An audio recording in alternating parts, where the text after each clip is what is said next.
What's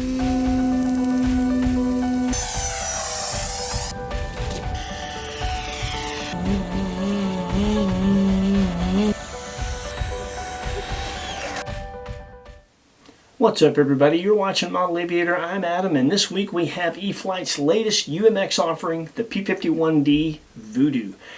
This airplane was provided to us by our good friend Scott Elmore, who has once again dropped one of his brand spanking new airplanes off, new in the box, at our doorstep to review for you before he gets his hands on it. So we truly appreciate that, Scott, and we know our viewers do as well. Now most of you are going to know exactly what this airplane is modeled after, but just in case you don't, we're going to take a few seconds and give you the crash course. Voodoo started life as a standard P-51D Mustang, and in wartime trim, P-51s made around 1,500 horsepower and could be boosted with war emergency power to around 1,700. Voodoo was highly modified into a racer. It was lighter, more aerodynamic, and made over 3,000 horsepower. That enabled this man, Steve Hinton Jr., to pilot Voodoo to world championships in 2013, 14, and 16 in the Unlimited Gold class at the Reno Air Races. Also, Steve was able to take Voodoo in noticeably different trim and set a new piston aircraft speed record of 531.53 miles an hour. Our UMX Voodoo came in perfect condition, and that is largely because it came in the same kind of box that Horizon ships all their UMX airplanes in. Those cases are awesome. They're great to store these airplanes in, they're great to transport them in, and when you have your UMX airplane in one of those boxes, short of dropping a brick on that box, you're going to have a hard time getting your airplane damaged. Now, when I pulled it out of that super nifty box, the first thing I noticed is just how absolutely awesome this airplane looks. I have never seen a paint scheme like this on an Ultra Micro. So we wanted to show you just how good looking this thing is and show you some cool pictures we took. And we picked a creative soundtrack. While you're checking out these pictures, know that that sound you hear in the background is the actual Voodoo at Reno approaching and then rounding a pylon at over 500 miles an hour.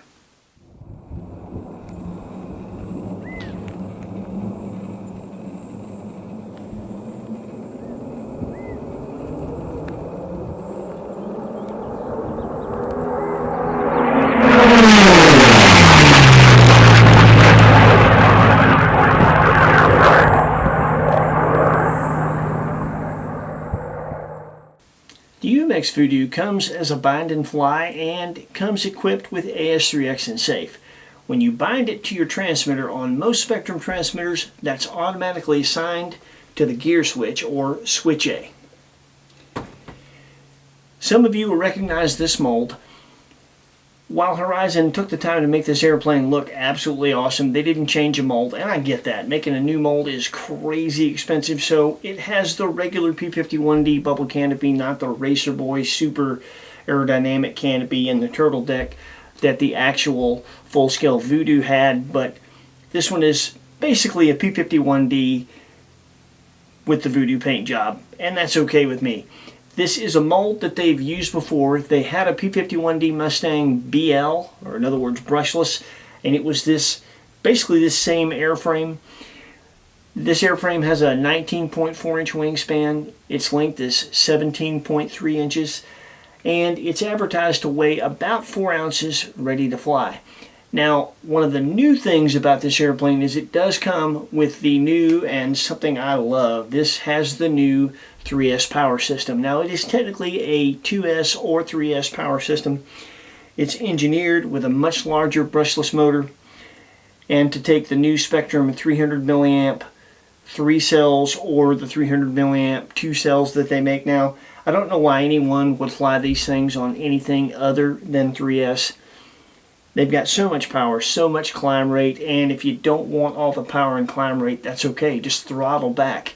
You'll get a much longer flight time flying it on that battery than you will the 2-cell, because remember, this system is optimized for 3-cell.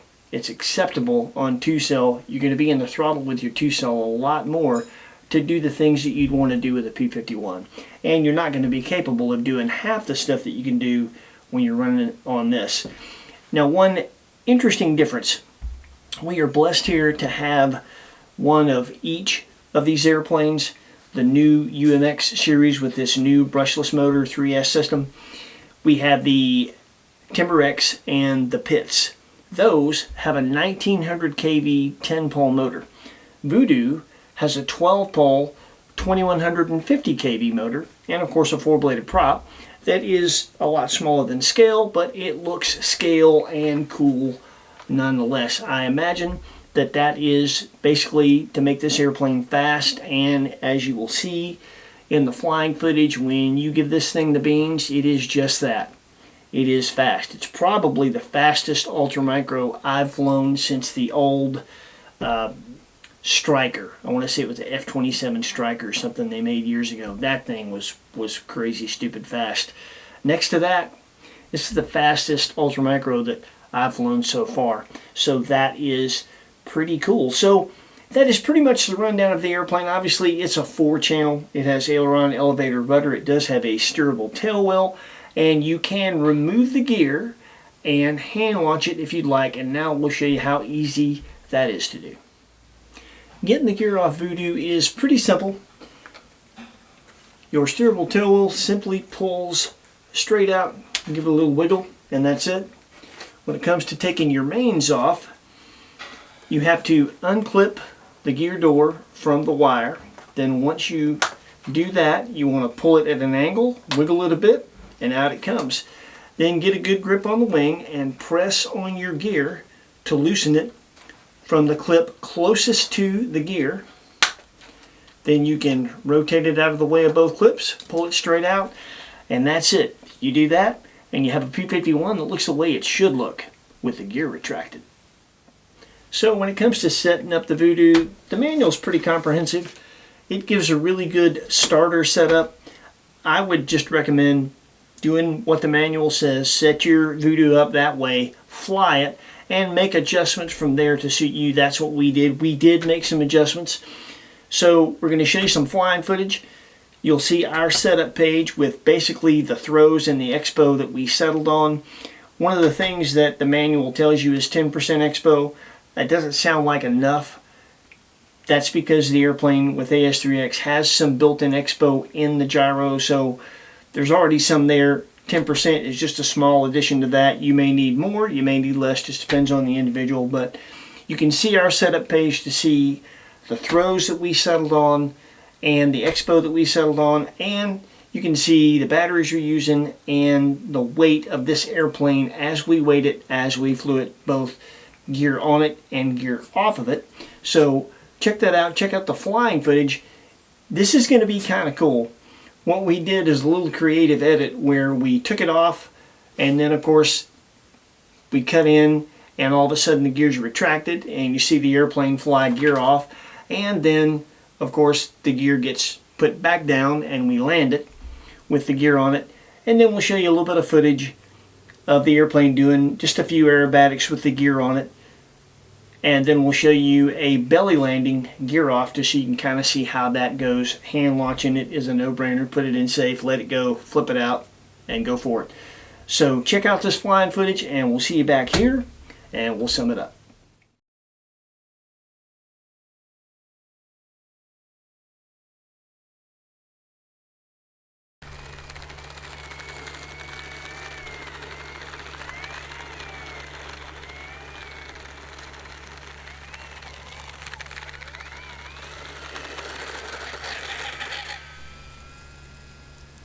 A little bit of a left to right crosswind combined with the torque the little UMX Voodoo has, mechanically adjusting the rudder so that we got more throw really came in handy.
The plane felt a little bit tail heavy to me with the gear off, so the manual's suggested expo settings of 10% all the way around worked pretty good, except for the elevator. I added just a bit to get rid of a slight bit of sensitivity that I was feeling.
As with most ultramicros, the Voodoo requires a controlled approach to landing. You're going to want to hold some power in until you get it all the way into ground effect.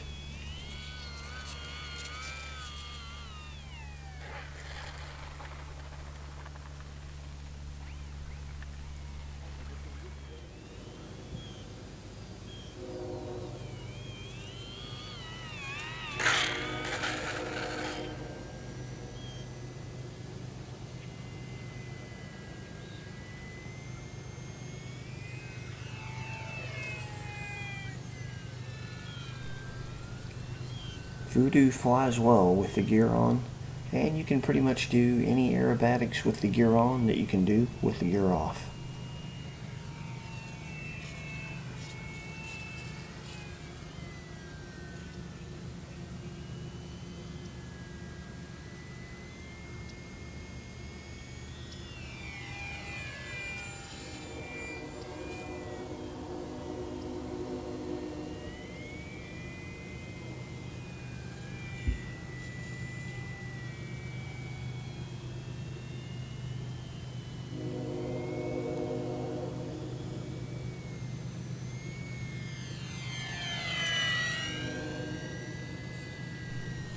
I was a little concerned about belly landings with that four-bladed prop, but it gets slow and it doesn't weigh anything, so it works out well.